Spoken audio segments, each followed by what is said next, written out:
Loïc, bonjour. Merci d'avoir répondu présent à cette invitation au Volvo FH Experience Days. Donc vous êtes aujourd'hui installé dans le New FH configuration 500 en termes de puissance Euro 5 EEV, cabine basse, particulièrement dédiée à l'activité TP, citerne, plateau, etc. Mais où on peut voir qu'effectivement, on va le voir tout au long du parcours et à l'issue du parcours, on va retrouver tout ce qu'un chauffeur peut avoir besoin pour y vivre, on va dire, tout à fait décemment et normalement. D'accord ? Donc on va régler un petit peu le volant, vous allez profiter de le mettre à votre main. Alors, pédale enfoncée à fond, on joue sur la colonne et effectivement, vous l'avez très vite compris, juste en soulevant un peu, on peut venir trouver une inclinaison de volant qui va correspondre non pas à peu près, mais parfaitement à ce qu'attend le conducteur. Donc ça, c'est très très très important.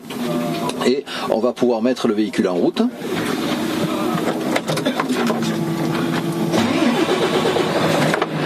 Donc vous qui connaissez le FH actuel, petite précision, le ralentisseur, la position de l'high roll est tout à fait en haut. D'accord ? On passe ensuite par le 0 et on va retrouver les 3 crans du VEB+, puisqu'on n'est pas équipé là d'un retardeur, on a un VEB+, mais qui est largement suffisant. Sauf que le break que vous avez l'habitude d'avoir en bout de ralentisseur, vous l'avez sur chacune des positions aujourd'hui avec le petit bouton poussoir ici en bout de la palette. D'accord ? Et on va se permettre sur le circuit de faire un essai de démarrage en côte également. D'accord ? Donc je ramène tout ça et puis je vais vous... Alors on ne pourra pas jouer sur la partie régulateur sur le circuit, mais vous aurez à loisir de pouvoir partir sur la route et pouvoir le tester, puisque ces véhicules-là sont équipés du régulateur, de l'IC de série, qui va mémoriser le parcours. Et en plus, ce véhicule-là, Loïc, est un véhicule équipé de la suspension indépendante, pneumatique intégrale, roue indépendante. D'accord ? On va passer sur des vibreurs un peu plus hauts qui vous permettront d'en apprécier le confort. Donc je vous laisse y aller. Voilà, sur le A, pour être en automatique carrément, ça sera c'est la petite barre blanche qui commande, donc il faut le rabattre, le ramener encore. Voilà. Le frein étant électrique, il va se couper dès lors que vous allez prendre l'accélération. Voilà, on va aller tout droit là, et puis ils vont nous enlever une quille qui va nous permettre de sortir.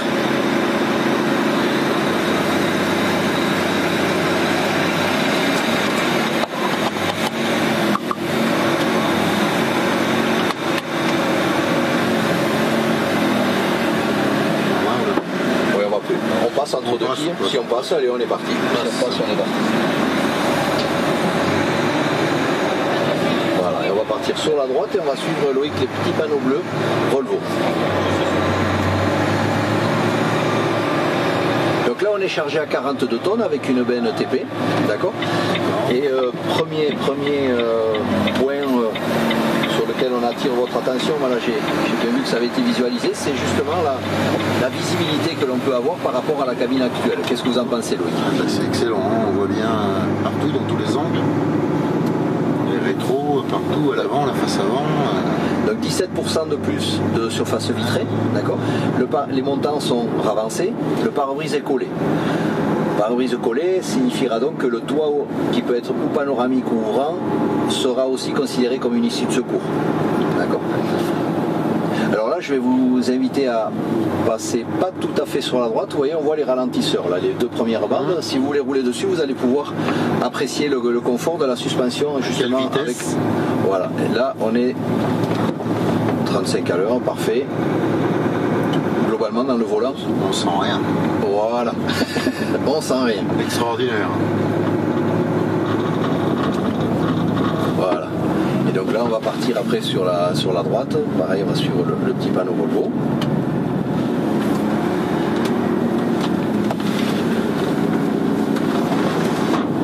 Alors, tout ce qui est angle mort, effectivement, comme vous voyez, la petite partie ajourée entre dans le bras de rétro entre les deux permet d'y voir aussi sur tout ce qui va être rond-point, etc. On aura plus ce handicap que l'on avait sur la gamme actuelle. Là, on va rester sur la partie droite et dès le haut de la côte, vous pourrez actionner le ralentisseur pour voir que malgré les 42 tonnes et une pente à 12%, mais voilà, on peut aller, voilà, et le break en appuyant sur le bout, voilà, vous allez voir, voilà, ça y est, il est pris.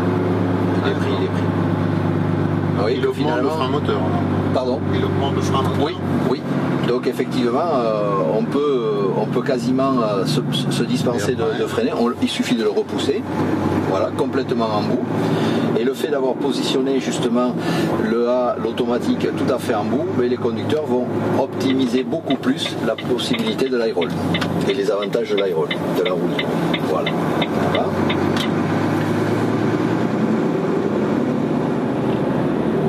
La boîte toujours aussi précise, toujours aussi douce, pas d'à-coup.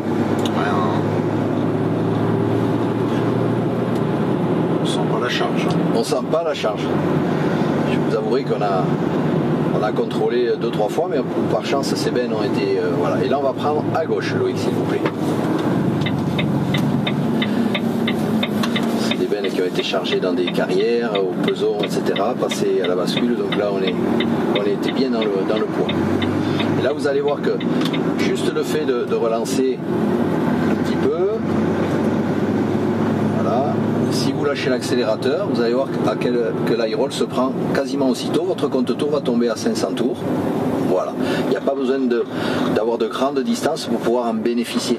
Donc là, on va se retrouver très très à l'aise aussi. Donc là, on va prendre sur la gauche panneau bleu et on va se diriger comme la Volvo, direction des quilles, en prenant assez large pour ne pas percuter les quilles. Et puis voilà, c'est tout. Tout simplement.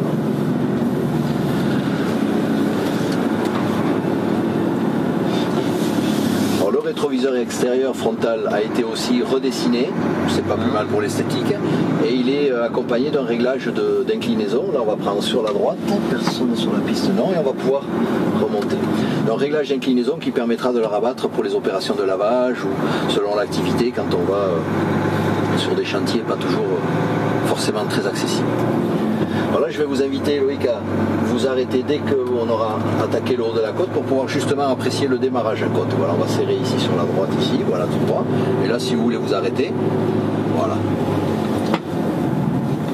Alors, deux possibilités pour faciliter le travail des conducteurs au niveau de l'aide au démarrage en côte. Premièrement, l'interrupteur. Ouais. Alors, je précise que les interrupteurs, là, sur le New FH, sont interchangeables en termes de position. La fonction de l'interrupteur est intégrée dans l'interrupteur lui-même et non pas dans le faisceau derrière. Ah, le faisceau est universel, d'accord ? Donc, possibilité de modularité. Donc, premièrement, je vais activer ou désactiver l'aide au démarrage en côte. Donc là, je l'active. Il vous suffit vous avez 2 secondes à peu près, 2-3 secondes de retenue moteur dès que véhicule, dès que vous aurez lâché le pied pour prendre votre accélérateur, ça permet un redémarrage beaucoup plus en douceur. Et là, si vous lâchez, vous allez avoir une retenue, voilà, et vous pouvez prendre votre accélérateur et démarrer. D'accord ? C'est sympa. Mine de rien, là, on va gagner quelques litres. Et l'autre possibilité, je vais juste vous demander d'arrêter avant le sommet où vous voulez. Donc je le désactive volontairement. Alors quand il est activé, Loïc, il est activé tant que le contact est en route. Si vous avez 20 démarrages en côte, il n'y a pas besoin de l'activer et le réactiver. Donc je le désactive volontairement et je vais avoir une autre possibilité ici à la palette, qui est donc la palette du ralentisseur. Je vais la tenir comme ça, et à un moment, je l'ai fait pour vous montrer, je vais vous le laisser faire, et vous allez aussi avoir la retenue de la même manière qu'avec l'interrupteur. Donc complètement à fond. Voilà. Donc je lâche mon fond. Voilà, là vous lâchez. Et il y a la retenue aussi. Et bon, après, ça se retient 2 secondes, donc mais ça vous permet. J'ai voulu tester. Voilà, mais c'est très bien, c'est fait pour ça. On est sur les journées test, donc ça tombe très très bien. Donc là, et vous allez pouvoir reprendre votre accélération. Voilà. Vous avez vu, il a la retenue de la même manière que l'interrupteur ici. Alors l'interrupteur, c'est beaucoup plus pratique en roulant, effectivement, pour un peu que le conducteur n'ait pas pris soin d'activer celui-ci. Et cette situation-là, cette manip-là qu'on vient de faire, permet aussi une bonne utilisation pour l'essai de traction, quand on a ratelé. Beaucoup de conducteurs oublient ça. Donc là, il y a une grande facilité. Puisque vous avez 2 crans, vous avez senti 2 crans, donc vous allez avoir à un moment un blocage unique de la remorque. D'accord. Voilà, qui vous libère Là, on va descendre. Deuxième cran, vous bloquez tout l'ensemble. Premier cran, vous bloquez, et là on va remonter sur la gauche. Et deuxième cran, vous bloquez que la remorque. Donc pour l'essai de traction, absolument, c'est très très facile.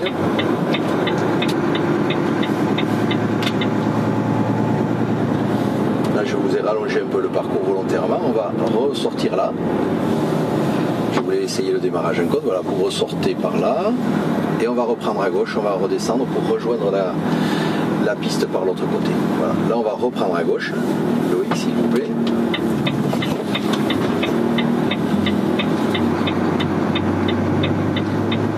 Voilà. À gauche à nouveau. Alors sur votre main gauche dans le montant, vous avez la télécommande, la fameuse télécommande qui vous permet à distance bien évidemment tout un tas de paramètres et de mémoriser certains avantages, à savoir allumage et extinction des feux, démarrage ou extinction du moteur, augmentation du régime moteur. Vous êtes à côté, vous avez une citerne ou quoi que ce soit, voilà, et on reprendra à gauche en bas. Vous voulez augmenter le régime moteur pour améliorer le temps de déchargement par exemple, vous pouvez le faire à distance. Vous pouvez aussi mémoriser des hauteurs de quai. D'accord. Ou des accès sur des chantiers. Chantier, vous savez qu'il faut lever un peu la suspension, mais vous allez pouvoir la mémoriser. Vous arrivez en situation, vous allez pouvoir lever tout l'ensemble. Il suffit de mémoriser. Ça s'appelle le quai, mais ça pourrait s'appeler aussi niveau 1, niveau 2, niveau 3. Vous pouvez mémoriser tout ça. Et vous allez avoir, très très intéressant aussi, toutes les indications nécessaires au niveau de la charge du véhicule et particulièrement la charge par essieu. Voilà, et là, on va prendre à gauche, comme pour suivre le véhicule qui est devant.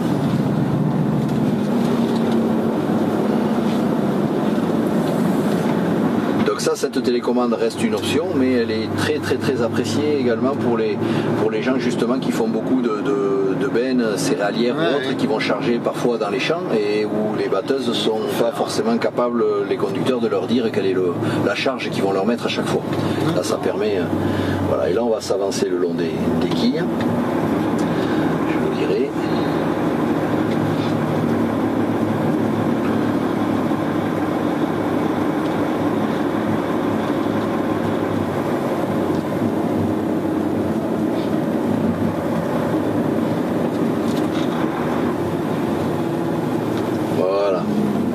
Parfait. Donc, on se remet en neutre comme toujours. Le frein de parc, autant il s'est enlevé tout seul dès que vous avez pris l'accélération, Loïc, autant il va se mettre en action tout seul dès lors que vous allez couper le contact. Ok, comme sur les voitures. Voilà, absolument, comme sur les voitures. On est presque dans une voiture, on pourrait presque dire, de par la configuration. Mieux. Parfait. Voilà. Et on peut facilement descendre du véhicule, on relève sa colonne de direction, il n'y a aucun souci.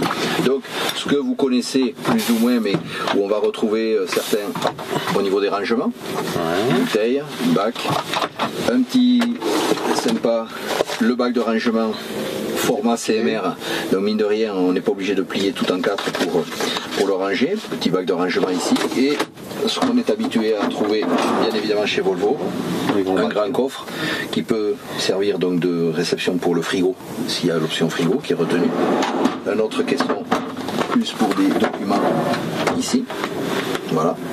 Et Volvo aura travaillé également légèrement sur la profondeur de couchette, puisqu'on arrive à avoir 80 cm, quasiment 82, mais également sur la densité de mousse, qui ne peut que satisfaire nos conducteurs. Et on retrouvera à l'intérieur de la couchette toutes les modularités de fonctionnement de tout ce qui va être audio, Webasto, climatiseur, etc. D'accord. Par contre, je vous ai parlé du toit ouvrant ou panoramique qui fait office d'issue de secours, d'accord. Donc on ne pourra pas y installer un refroidisseur additionnel.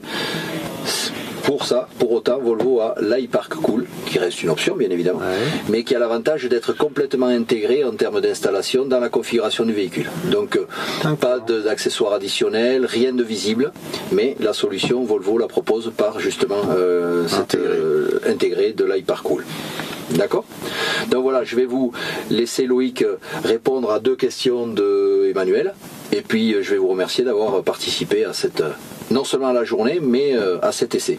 Eh ben c'était bien. Voilà, je vous remercie beaucoup. Eh bien, parfait. Merci. Profitez des essais route qui vous satisferont également, n'hésitez pas. Très bien. On est là pour ça. Merci beaucoup Loïc.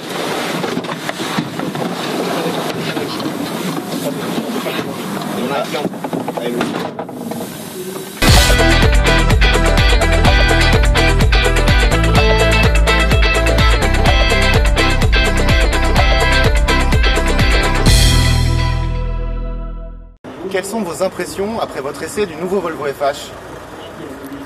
Alors les impressions sont que le tracteur là, est très agréable à conduire, confortable, une grande visibilité dans la cabine, hein, on voit très bien l'extérieur, des grands rétroviseurs, très agréable. Agréable. Sensation de confort aussi? Ah oui, oui, confort, hein, surtout quand on est passé sur les vibreurs, on n'a même pas senti bouger le volant ni sursauter la cabine. Très bien. Vous avez perçu l'avantage des changements techniques, de toute la technologie qu'amène ce nouveau Volvo? Alors oui, bien sûr, hein, au niveau de la boîte déjà, la souplesse de cette boîte. Qu'est-ce qu'on a eu oui, pour moi essentiellement la boîte. Oui. Très bien. Si vous ne deviez garder qu'un seul aspect de ce Volvo, celui qui prévaut, lequel ce serait?